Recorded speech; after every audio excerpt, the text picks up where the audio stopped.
এই মুহূর্তে মুখ্যমন্ত্রী ডক্টর হিমন্ত বিশ্ব শর্মা আমার সঙ্গে উপস্থিত আছেন। আজ নিজের কেন্দ্রে জন আশীর্বাদ যাত্রা করছেন। স্যার, আপনাকে শুভেচ্ছা প্রথমে জানাচ্ছি নিউজ লাইভ বাংলার তরফ থেকে। স্যার, কেমন দেখছেন জনসমুদ্রে পরিণত? খুবই ভালো।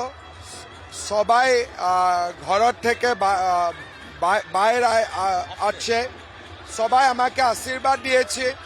আমিও রাইজকে এটাই কথা বলছি কি আপনাদের বিজেপি সরকার আবার বানানোর জন্য আমাকে আশীর্বাদ করুন।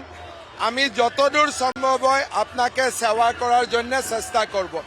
আপনি বলার পর কিন্তু নিজেরা প্রচার করছে, কেউ কিন্তু আপনার জন্য। হ্যাঁ হ্যাঁ, এরকমই হয় আমার কনস্টিটুয়েন্সিতে, সবাই নিজেই প্রচার করবে। সবাই বলে যে আমাদের জন্য মুখ্যমন্ত্রী না, আমাদের জন্য বিধায়ক না, আমাদের জন্য দাদা, আমাদের জন্য মামা। আমাকে ঘরের ছেলে মতন সবাই মরম করে।